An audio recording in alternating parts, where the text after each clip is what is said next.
Bíblia comigo, no Salmo 139, para a nossa meditação.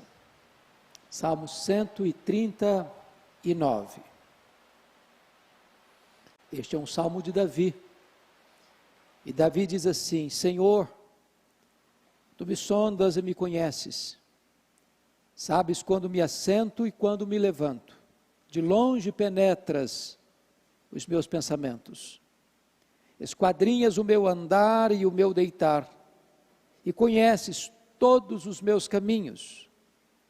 Ainda a palavra me não chegou à língua, e Tu, Senhor, já a conheces toda.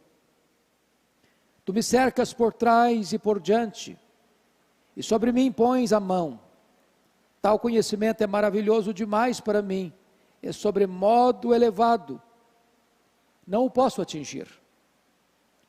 Para onde me ausentarei do Teu Espírito? Para onde fugirei da Tua face? Se suba aos céus, lá estás. Se faço a minha cama no mais profundo abismo, lá estás também. Se tomo as asas da alvorada e me detenho no confim dos mares, ainda lá me haverá de guiar a Tua mão e a Tua destra me susterá. Se eu digo, as trevas com efeito me encobrirão e a luz ao redor de mim se fará noite, até as próprias trevas não te serão escuras. As trevas e a luz são a mesma coisa. Pois Tu formaste o meu interior, Tu me teceste no seio de minha mãe. Graças Te dou, visto que, por modo assombrosamente maravilhoso, me formaste. As Tuas obras são admiráveis, e a minha alma o sabe muito bem. Os meus ossos não Te foram encobertos, quando no oculto fui formado, e entritecido como nas profundezas da terra. Os Teus olhos me viram a substância ainda informe, e no Teu livro foram escritos todos os meus dias, cada um deles escrito e determinado, quando nenhum deles havia ainda. Que preciosos para mim, ó Deus, são os Teus pensamentos, e como é grande a soma deles. Se os contasse, excedem os grãos de areia.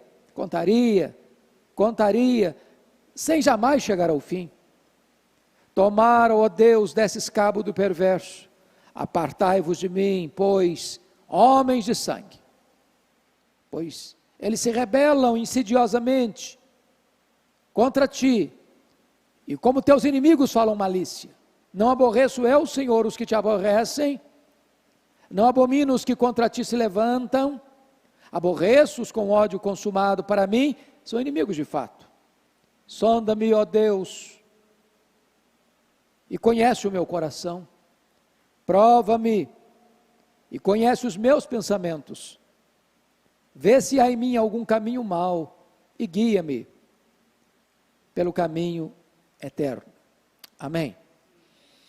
Eu quero pensar com você sobre o seguinte tema: encurralados por Deus.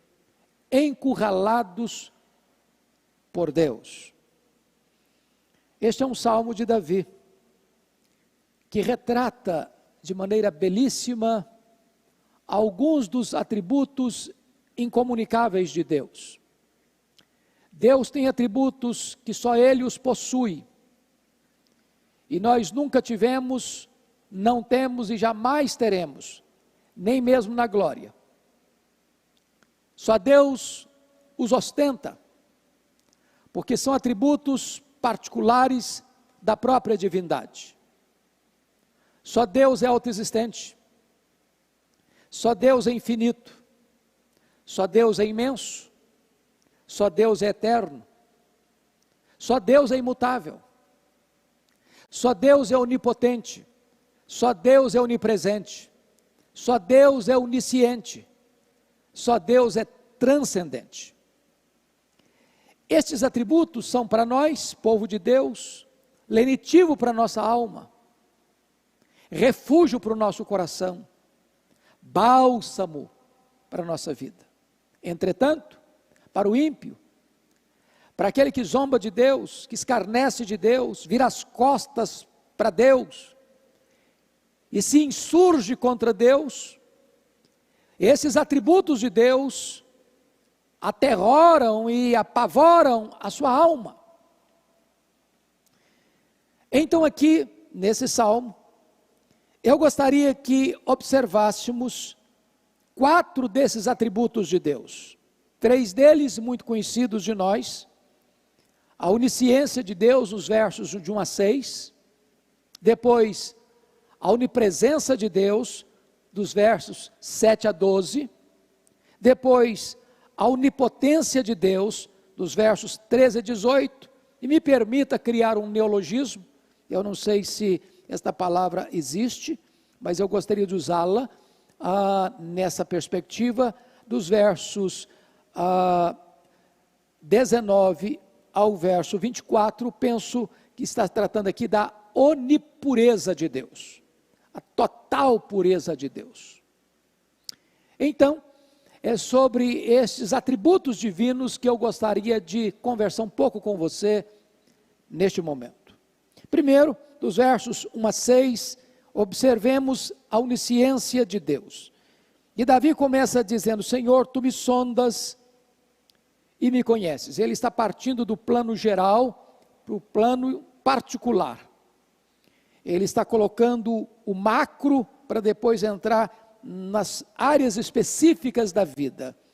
E ele já afirma que Deus o sonda, que Deus o conhece de forma plena, de forma ampla, de forma absoluta. Não há nada na vida dele que Deus não conheça. Aliás, Deus nos conhece mais do que nos conhecemos. Nós não nos conhecemos. Alex Carrel, certa feita, escreveu um livro, O Homem, Este Desconhecido. Nós não sabemos quem nós somos. Nós não podemos sondar de forma plena e total a nós mesmos. Entretanto, Deus nos conhece e conhece de forma absoluta e total. Entrando no particular, no verso 2 ele diz: sabes quando me assento e quando me levanto. Ele então mostra que Deus conhece os nossos movimentos. Quando nós nos levantamos para trabalhar. Quando nós nos assentamos para descansar. É bem verdade que você pode trabalhar assentado e descansar de pé, mas o ponto é que Deus conhece toda a sua dinâmica de trabalho, seja levantando e seja ao final se assentando. Deus conhece toda essa trajetória, toda essa dinâmica da sua agenda. Mas mais, o versículo de número 2 nos diz que de longe penetra os meus pensamentos. Bom, diz os entendidos que passam pela nossa cabeça mais de 10 mil pensamentos por dia. E eu estou certo de que se as pessoas que convivem conosco soubessem de tudo quanto nós pensamos, elas se afastariam de nós horrorizadas, escandalizadas. Tem horas que nós ficamos escandalizados com nós mesmos, por pensar determinadas coisas. O que é maravilhoso é que mesmo Deus, conhecendo todos, não alguns, de longe penetras os meus pensamentos. A despeito disso, de penetrar, de diagnosticar, de vasculhar, de perceber, de sondar tudo isso, ainda assim Deus nos ama e não nos escorraça. Este Deus é maravilhoso de fato. Mas em seguida, verso 3, ele diz: esquadrinhas o meu andar e o meu deitar, e conheces todos os meus caminhos. Note você que ele usa uma palavra esquadrinhar. Isso significa que Deus vai fundo, que Deus vai nas últimas consequências, que Ele vai naquelas camadas mais baixas que nós tentamos guardar as 7 chaves no cadeado. Pois até essas coisas mais secretas, mais íntimas, lá do recesso da nossa vida, Deus sabe tudo. O nosso andar, o nosso deitar, e Ele conhece todos os nossos caminhos. Então Deus sabe onde você vai, Deus sabe o que você faz, Deus sabe tudo a seu respeito. Não há nada que você possa esconder desta onisciência plena de Deus a seu respeito. Você está encurralado por Deus. Mas quando chega no verso 4, ele diz algo interessante: ainda a palavra me não chegou à língua, e tu, Senhor, já a conheces toda. Diz os entendidos que quando você profere uma palavra, você já tem 8 palavras engatilhadas no seu consciente. É por isso que você não quebra o seu discurso. É por isso que você não rompe a sua lógica de raciocínio ao falar. Pois Deus conhece até aquelas palavras que ainda não estão no gatilho para serem proferidas. Antes de você proferi-las, Deus já sabe. Então, há muitos discursos que nós não chegamos a proferir e que Deus conhece. Muitas palavras que nós engolimos e Deus as vê jogadas ao ar. Deus conhece o que falamos e Deus conhece o que intencionávamos falar. Ele conhece tudo. Ele sabe tudo. Não há como ter qualquer coisa fora do conhecimento deste Deus que nos encurrala. Então note você, no versículo 5, ele retrata essa forma de Deus nos cercar. Tu me cercas por trás e por diante, e sobre mim pões a mão, e tal conhecimento é maravilhoso demais para mim, é sobremodo elevado, não o posso atingir. Então, você está de fato encurralado por Deus. Ele cerca você pela frente, Ele cerca você por trás, Ele coloca sobre você a sua mão, não tem como escapar, não tem como fugir. Mas se esse Deus é o seu Pai, se esse Deus é a razão da sua alegria, da sua paz, da sua vida, se Ele é o contentamento do seu coração, esse conhecimento não vem para apavorar você, para atormentar você, vem para trazer um grande refrigério para o seu coração. Deus conhece você e apesar de conhecer você, Ele protege você, apesar de conhecer você, Ele ama você não por aquilo que de bom vem em você, mas Ele ama você não por causa dos seus méritos, mas apesar dos seus deméritos, Ele ama você. Este é o Deus inescapável. Pois bem, depois que ele trata da onisciência de Deus, a partir do verso 7 até o verso 12, ele vai agora abordar um outro atributo incomunicável de Deus, que é a onipresença de Deus. Vejamos. Olha a pergunta do verso 7. Para onde me ausentarei do teu espírito? Para onde fugirei da tua face? Porque talvez esse é o sentimento natural do ser humano. Já que Deus nos encurrala, será que eu consigo escapar? Será que eu consigo ir para algum lugar que Ele não esteja lá? Será que eu possa fechar a porta do quarto, apagar a luz para ninguém ver e Deus fica de fora? Será que eu posso fazer alguma coisa onde Deus não seja testemunha? Será que eu posso estar em algum lugar que eu escape do olhar investigador de Deus? E então, Davi vai dizer: para onde me ausentarei do teu espírito? Para onde eu fugirei da tua face? Nessas duas perguntas, ele começa então, a partir do verso 8, a pensar em algumas possibilidades. Primeiro, se suba aos céus, lá estás. Então, as alturas excelsas. Pensa comigo, neste céu que você vê a olho nu, ou neste céu, espaço sideral que você não vê a olho nu, ou talvez pense até no terceiro céu, onde está o trono de Deus. Qualquer lugar que você subir para as alturas, Deus estará lá. Então não tem montanha alta, não tem refúgio secreto que possa ocultar você dos olhos onipresentes de Deus. Mas veja a segunda possibilidade, do versículo 8. Se faça minha cama no mais profundo abismo, lá estás também. Você sabe que o mar, ele tem depressões mais profundas do que a montanha mais alta do planeta. A montanha mais alta do planeta é o Pico Everest, com 8.800 metros de altitude, pois há depressões para dentro do mar com mais de 9.000 metros. Pense você tentando se esconder lá no Nadir, lá nas profundezas, lá nas regiões mais abissais, dos mares mais profundos, pois Deus estará lá. Deus estará lá. Veja comigo, no verso de número 9. Se tomo as asas da alvorada e me detenho nos confins dos mares.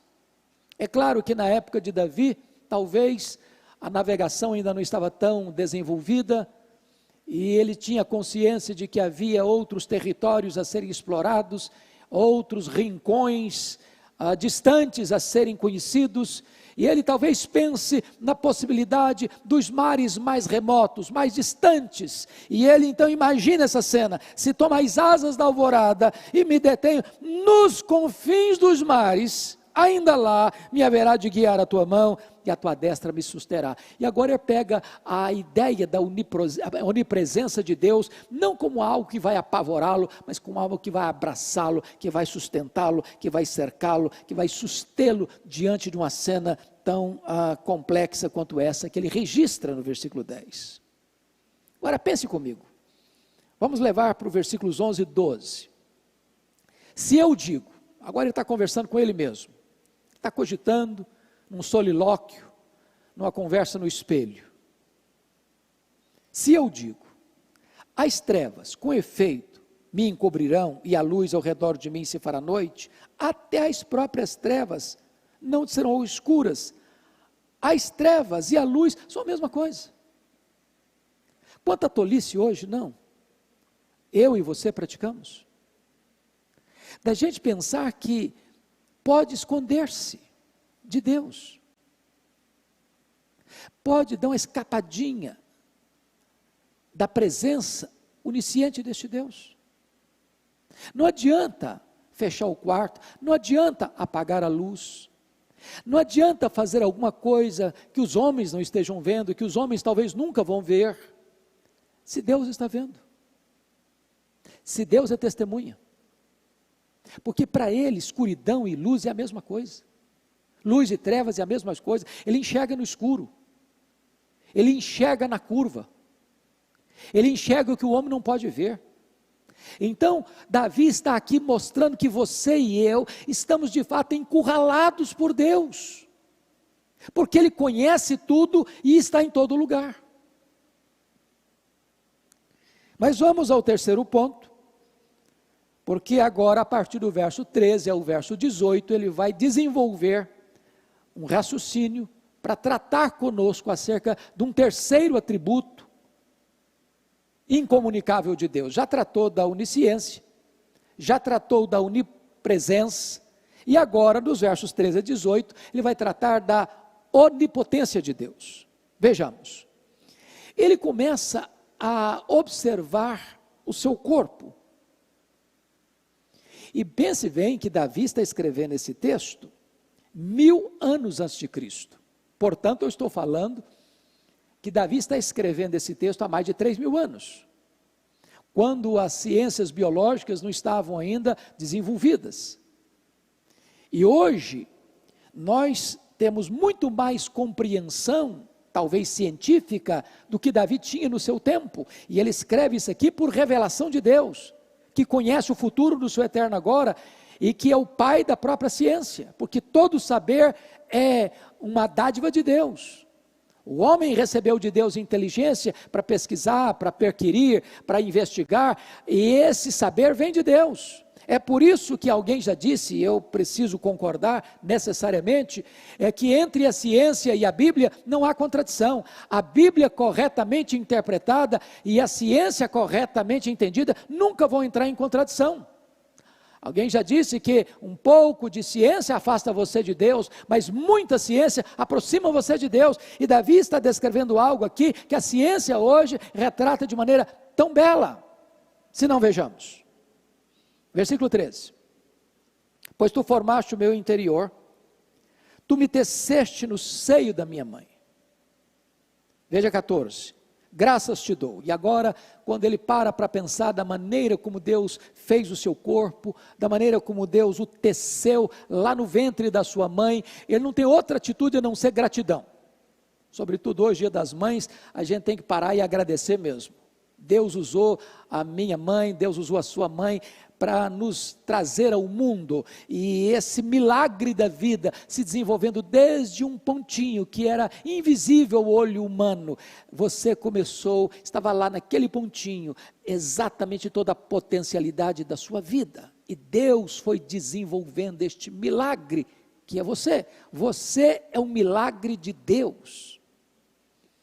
Graças te dou, verso 14, visto que por modo assombrosamente maravilhoso me formaste. Ele está extasiado, ele está encantado com o milagre da vida, da maneira como Deus o gerou no ventre da sua mãe. E ele diz: visto que por modo assombrosamente maravilhoso me formaste, as tuas obras são admiráveis, e a minha alma o sabe muito bem. Então eu gostaria de dizer a você, que está aí me acompanhando, você não é obra do acaso. Mesmo que seus pais não tenham planejado você, Deus planejou.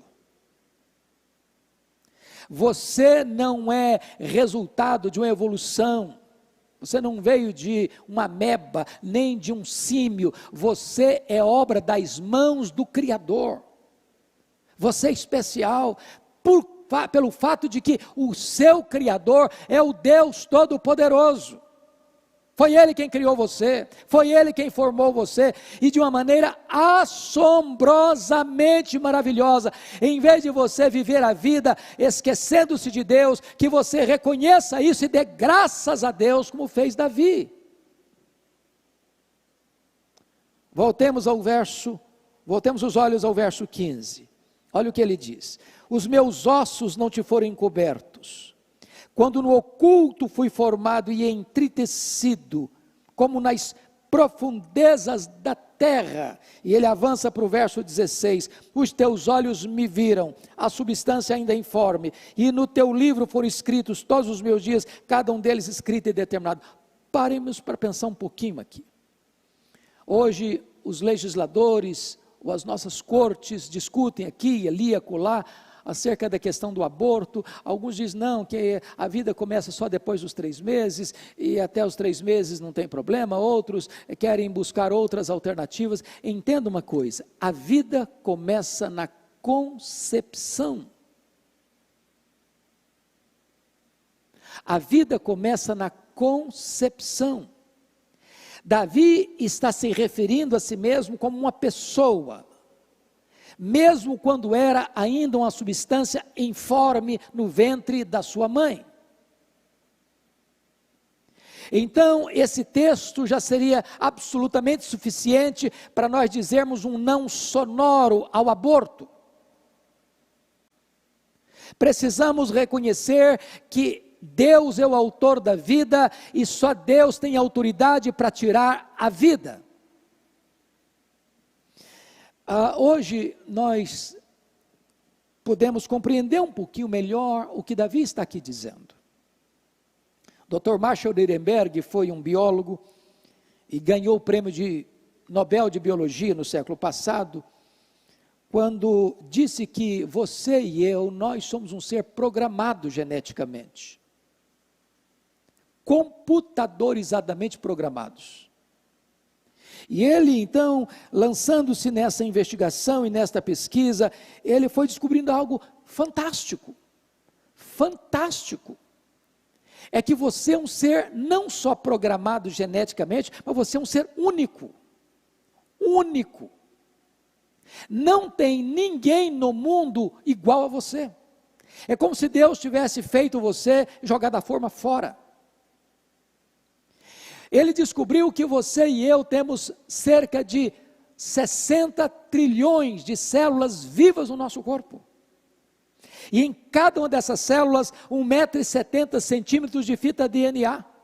onde estão gravados e computadorizados todos os nossos dados genéticos, a cor dos nossos olhos, a cor da nossa pele, o nosso temperamento. É exatamente esta linguagem que Davi está mostrando aqui, de que maneira assombrosamente maravilhosa Deus foi entretecendo você no ventre da sua mãe. Você então é obra-prima da criação de Deus. Quando Davi descreve tudo isto, ele chega no verso 17 extasiado, completamente extasiado. E diz: que preciosos para mim, ó Deus, são os teus pensamentos. E agora começa a pensar nos pensamentos de Deus, nos pensamentos de Deus, nos pensamentos de Deus, e diz assim, no verso 17: e como é grande a soma deles. Eu quero dizer para você que Deus pensou em você antes de criar o mundo. Deus colocou o coração dele em você antes de lançar os fundamentos da terra. Você não é produto do acaso. Então pense sobre esta verdade gloriosa da onisciência de Deus, que escolheu você em Cristo antes da fundação do mundo. Antes dos tempos eternos, Ele já tinha escolhido você para a salvação em Cristo Jesus. Que glória bendita é pensar neste plano de Deus, nesses pensamentos de Deus, nos decretos de Deus, que são eternos, a seu respeito. Ele chega a usar uma linguagem humana no verso 18, falando dos pensamentos grandes de Deus, e diz assim no verso 18: se os contasse, excedem os grãos de areia. Você já tentou contar os grãos de areia? Pegue um dia, lá na praia, quando você tirar um dia de férias, quando voltar aí a quarentena, vai lá e pega assim, na concha da sua mão, um punhado de areia, leve para casa, leve, bota numa tábua de vidro e tente contar quantos grãos de areia você consegue colocar na concha da sua mão. Pois Davi usa uma linguagem aqui metafórica, figurada, para dizer o seguinte: excedem os grãos de areia. Quantos grãos de areia tem? Quantas estrelas tem? Pois os pensamentos de Deus excedem aos grãos de areia, diz Davi. E ele diz assim: contaria, sem jamais chegar ao fim. É verdade. Você não pode esgotar com a sua mente finita aquele que é eterno e infinito. Então, dito isto, ele agora parte para a conclusão do salmo, da sua reflexão, falando acerca daqueles que, apesar de terem conhecimento de Deus, como diz Paulo em Romanos, não o glorificaram como Deus. Daqueles que tentaram sufocar a verdade, mesmo tendo conhecimento dela. E olha o que ele vai dizer no verso 19: tomar, ó Deus, desses cabo do perverso, apartai-vos de mim, homens de sangue. Eles se rebelam insidiosamente contra ti, e como teus inimigos falam malícia. Ele vai mostrar para nós que o zelo que ele tem não é por ele, porque as pessoas estão falando mal dele, fazendo mal para ele. O zelo de Davi é porque as pessoas estão se insurgindo contra Deus. Ele tem zelo pela glória de Deus, pelo nome de Deus, pela santidade de Deus, pela onipotência de Deus, pela onipresença de Deus, pela onisciência de Deus. Ele tem tanto zelo por este Deus, que não suporta que as pessoas falem mal deste Deus, se lancem contra este Deus, insidiosamente falando contra a glória dele. Então, ele precisa dizer no verso 21 e 22 que ele fica muito aborrecido com aqueles que se insurgem contra Deus. E ele chega a dizer: não aborreço eu, Senhor, os que te aborrecem, e não abomino os que contra ti se levantam, aborreço-os com ódio consumado. para mim são inimigos de fato. É claro que no contexto neotestamentário, o Senhor Jesus Cristo nos ensinou que nós devemos amar até os nossos inimigos e orar por eles. Mas isso não significa que nós devemos aceitar ou nos deleitar passivamente quando os homens ímpios zombam e escarnecem do nosso Deus. Nós precisamos amar essas pessoas, mas repudiar as suas atitudes. Então, Davi conclui este salmo nos versos 23 e 24, de uma forma muito prática. Se Deus é tudo quanto Ele é, conforme revelado aqui, e Ele é isso mesmo, então, qual é a minha postura diante desse Deus? Primeiro, olha o verso 23, sonda-me, ó Deus, e conhece o meu coração, prova-me, e conhece os meus pensamentos. Agora ele não quer esconder nada de Deus, ele quer que Deus sonde mais. E essa palavra sondar, no hebraico, é muito bonita. E eu que fui criado na região rural, entendo bem essa linguagem. A linguagem é o seguinte, é trazer à luz aquilo que está lá para dentro escondido. Como que num pântano você arranca uma planta com as raízes lá no lodo, e traz tudo para a luz do sol. Lá na roça, onde fui criado, a gente falava isso de virar barro para plantar arroz. Você enfiava a enxada, tirava a planta, botava a raiz dela para cima, e ali você plantava o arroz.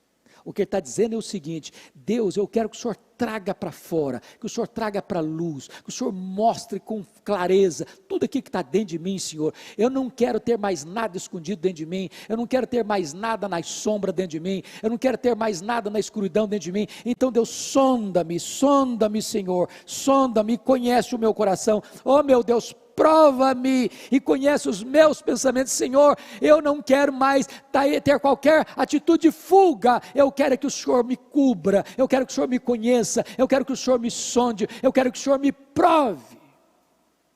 E ele então conclui, fazendo um pedido para Deus no verso 24.